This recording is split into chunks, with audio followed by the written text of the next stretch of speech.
Revistas Espíritas.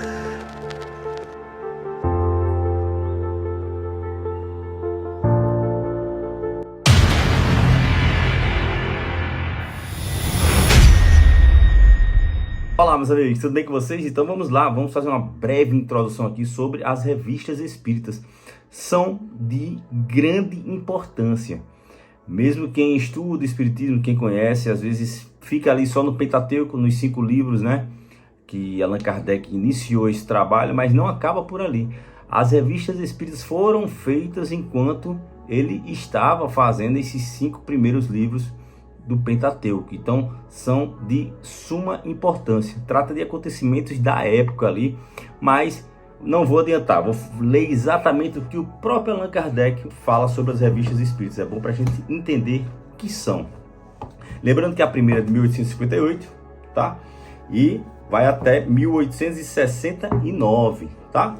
Cada ano ele lançava um volume, tá? Vamos lá. Vamos ler aqui.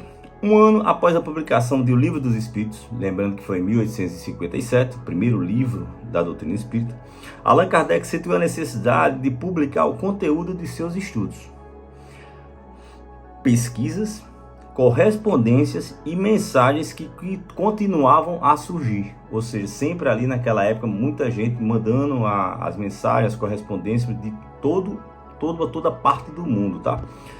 Então aconselhou-se com os espíritos ali e perguntou se realmente era necessário aquilo. E eles apoiaram a ideia, que se transformou em publicações mensais. E aí Allan Kardec fala: apressei-me, diz Allan Kardec, em redigir o primeiro número, que fiz publicar em 1º de janeiro de 1858, sem ter dito nada a ninguém. Não havia nenhum assinante, nem financiador algum. A publicação foi feita, portanto, por minha conta e risco, mas não tive por que me arrepender, pois o sucesso ultrapassou a minha expectativa. A partir dessa data, os números saíram sem interrupção e, como tinha previsto o espírito, a revista tornou-se, para mim, eficiente auxiliar.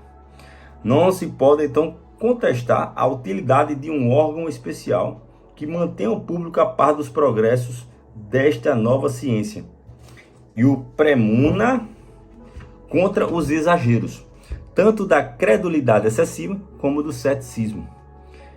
Lembrando que Allan Kardec, ele sempre procurava, ele era muito sensato no que lia, no que chegava até ele filtrava aquilo ali, ele tentava agir sempre sem preconceito algum, né? Sem algum pré-julgamento. Então ele era muito sensato, ele queria trazer realmente a realidade para a humanidade, tá? Ele sabia que o trabalho dele, essa missão era muito de grande importância e que serviria para o infinito. É essa lacuna que nos propusemos preencher com a publicação da revista, no intuito de oferecer um veículo de comunicação a todos aqueles que se interessam por essas questões e de vincular por um laço comum aqueles que compreendem a doutrina espírita sob o seu verdadeiro ponto de vista moral, ou seja, a prática do bem e da caridade evangélica para com o próximo.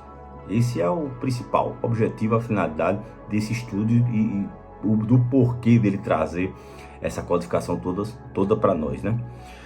Todo efeito tem uma causa, um dos princípios, causa e efeito básico do espiritismo. Todo efeito inteligente tem uma causa inteligente. O poder da causa inteligente está em razão da magnitude do efeito. Então é pelo efeito a gente já interpreta que a causa ali é grandiosa, né? Como a gente sempre fala, olha para a natureza que a gente vê o tamanho, né? A grandiosidade de Deus, né? Então Allan Kardec, ele fundou essas revistas espíritas nesses 12 volumes.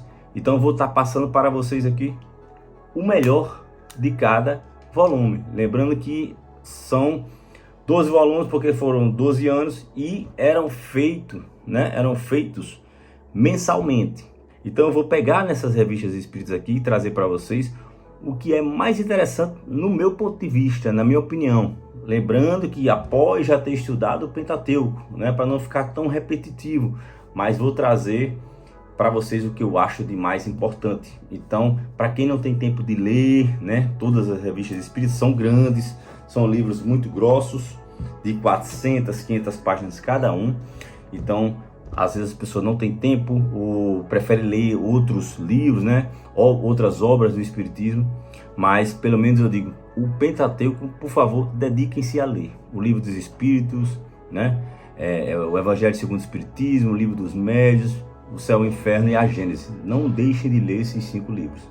E depois, na sequência, é uma questão realmente do que achar melhor, mais interessante dentro do tempo de cada um possui, né? Que cada um possui. No meu caso, eu já estou lendo em paralelo aqui, eu estou lendo as obras de Chico Xavier e estou lendo em paralelo as revistas espíritas. E estou na de 1862, tá? Então vou estar trazendo cada mês aqui um resumo, algo bem bacana do que é mais importante. Então você que não tem tempo de ler ou que prefere ler outros livros, acompanhe esse estudo que eu vou trazer aqui tudo que, na minha opinião, é o mais interessante, tá? Grande abraço, espero que vocês gostem. Lembrando que eu estou também fazendo aí perguntas e respostas. Vou alternando aqui, tá? Durante alguns períodos, esses 2 estudos aí, para quem se interessar mais. Um grande abraço a vocês.